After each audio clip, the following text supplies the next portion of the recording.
Fala pessoal, tudo bem com vocês? Aqui quem fala é o César, um argentino amante do Brasil. Pessoal, esse vídeo eu vou reagir aí ao canal Tinocando TV, um canal excelente que convido vocês a se inscrever. O vídeo se chama Por que São Paulo Cresceu Tanto? Pessoal, eu já reagi a esse estado aí do São Paulo, né? Esse estado colossal aí do Brasil, né?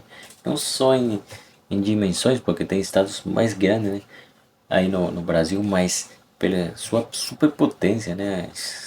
Já seja financeira, população, entre outras coisas, no São Paulo é coração aí do Brasil, né?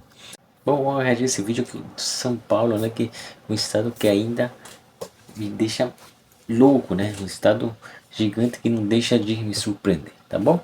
Antes de eu continuar com o vídeo, convido vocês, pessoal, se inscreverem aí no meu novo canal Futebol Fusionado, que a gente vai falar sobre o esporte, as grandes torcidas aí dos times do Brasil e a repercussão aqui do futebol do Brasil e do mundo na mídia argentina, tá bom? Não se esqueça de se inscrever no canal, apoiar esse novo projeto aí.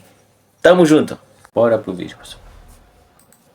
Em 1872, o primeiro censo nacional do Brasil foi divulgado. E essas eram as capitais mais populosas. São Paulo está aqui, exatamente no meio. Em comparação, esse é o censo nacional brasileiro de 2022, 150 anos depois, com São Paulo assumindo a liderança. A história da ascensão de São Paulo rumo ao topo do Brasil é repleta de disputas políticas, mudanças na cadeia global de valor e um pouquinho de sorte por estar no lugar certo na hora certa. Mas como essa pequena vila, pobre e solitária, se tornou a metrópole mais rica da América do Sul e a maior cidade do Brasil hoje no Investigando Atlas. Oi, eu sou o Tinoco e esse é o mapa topográfico do Brasil. Ele serve para nos mostrar as regiões mais altas e mais baixas do nosso território. Normalmente, as regiões mais densamente povoadas ficam nesses locais mais verdinhos aqui, mais planos. Por exemplo, esse é o mapa topográfico da China e esse é um mapa das regiões mais populosas de lá. Só como comparação, essas são as regiões mais densamente povoadas do nosso território. Mas então, por que acontece diferente no Brasil? Por que as pessoas daqui não ficam nessas regiões mais planas? Bom, isso acontece porque quando os portugueses chegaram no Brasil, o mundo era regido pelos oceanos. Isso fez com que, ao redor de todo o globo, as grandes metrópoles ficassem mais próximas ao mar. E isso também aconteceu no Brasil, com grandes centros urbanos surgindo no Nordeste e, no caso do Sudeste, o principal centro sendo o Rio de Janeiro. Vocês estão curtindo o vídeo? Se a resposta é sim, eu tenho uma novidade. Você já pensou em ganhar um dinheiro extra trabalhando no conforto da sua casa? Hoje é possível com o curso Notícia Lucrativa, um curso que eu estou fazendo e que eu recomendo para vocês, já que você não precisa ter experiência, apenas seu interesse. Eu vou deixar aqui o link na descrição do vídeo, faça a sua inscrição agora e mude a sua vida. No final do século XVIII, lá para 1763, o Rio não era somente a capital do Brasil, mas também a sua cidade mais populosa. Esse aumento no número de habitantes, consequentemente, impulsionou o desenvolvimento da agricultura. Só que os grandes centros urbanos não têm espaço para quilômetros de plantação. Assim, eles precisariam de outro lugar para suprir essa demanda de alimentos. Então vamos voltar àquele mapa. Ao redor do rio, você pode notar esses 3 pontos em vermelho. São serras que tornam impossível o desenvolvimento da agricultura. Mas agora observe essa passagem aqui. Ela sai do Rio de Janeiro e desemboca justamente na porta de entrada para o chamado Planalto Brasileiro, uma região enorme que cobre quase metade do território do Brasil com terras férteis e incrivelmente planas. Mas olha só que curioso, adivinha qual que é a cidade que fica bem na porta de entrada para tudo isso? Exatamente, São Paulo. E ela também teve a sorte de ficar a poucos quilômetros de um dos portos mais importantes do país, o Porto de Santos. Esses fatores foram essenciais para o seu crescimento, porque naquela época ou você produzia ou você exportava, e agora São Paulo poderia ter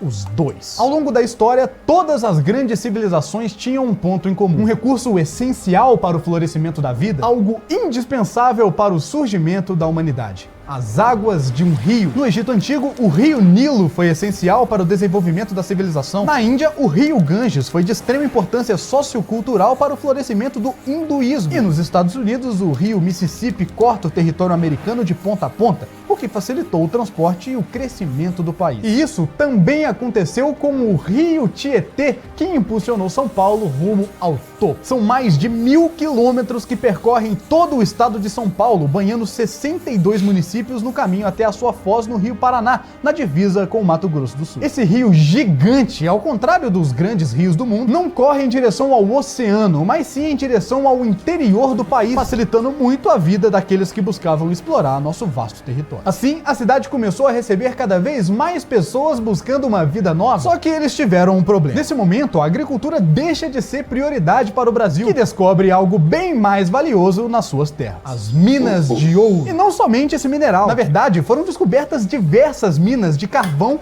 cobre e ferro, escondidas bem embaixo do nosso nariz. Só que o que torna o ouro, por exemplo, tão valioso é que ele é um recurso natural limitado, ou seja, ele se esgota. E isso não demorou muito para acontecer. Assim, tanto São Paulo quanto o Brasil como um todo puderam voltar os seus olhos para a agricultura novamente, já que nesse momento surge na cena uma peça central no tabuleiro do mercado brasileiro: o café.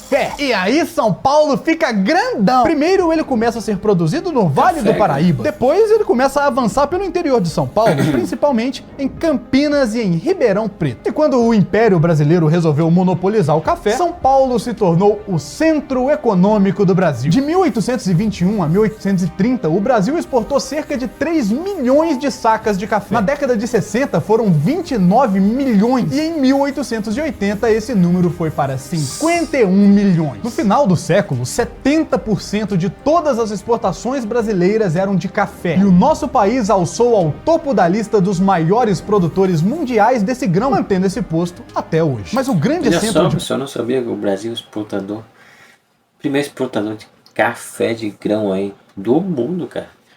Impressionante como esse estado de São Paulo, né? Como fala que não é um... Aliás, ele explica muito bem, é muito interessante, muito criativo a forma dele de explicar, né? Mas dá pra ver que São Paulo, né, é um estado que está aí no lugar certo, né? No momento certo. Um estado bem abençoado, né? E para virar o que é hoje, né? Mas dá pra perceber, né, como foi tudo essa história, né? Como São Paulo, de ser um estado bem minúsculo, né, na época, virou a principal potência aqui da América do Sul. Vamos continuar.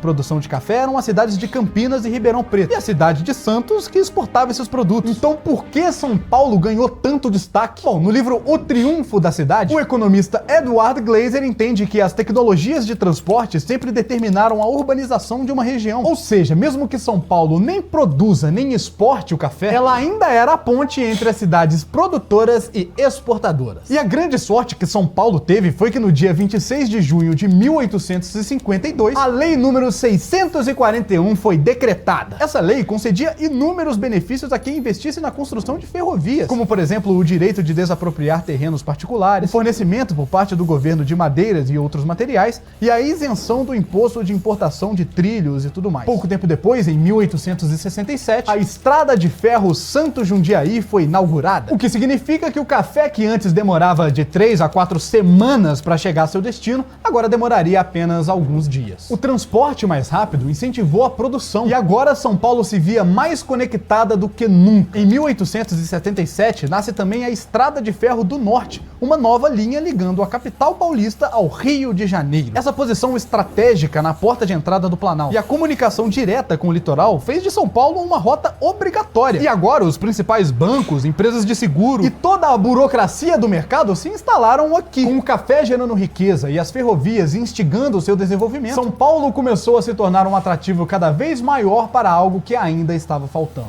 as pessoas.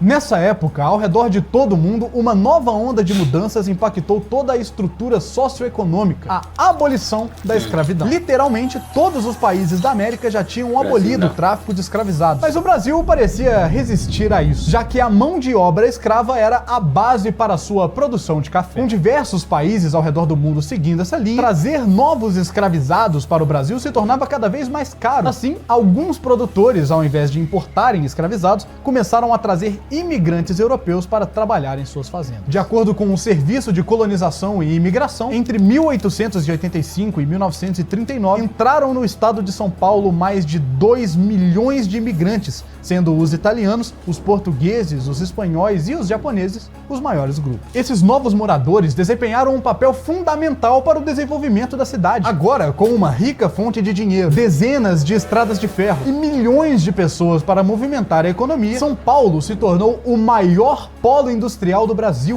com os próprios imigrantes industrializando a cidade. Em 1933, nada menos do que 45% das fábricas paulistas pertenciam aos estrangeiros. E então nós chegamos em 1960, quando pela primeira vez na história o Censo Nacional mostra São Paulo como a cidade mais rica e populosa do Brasil. E daí em diante, ela nunca mais largou esse posto. Então, pessoal, até que o vídeo é um vídeo muito bom, muito interessante.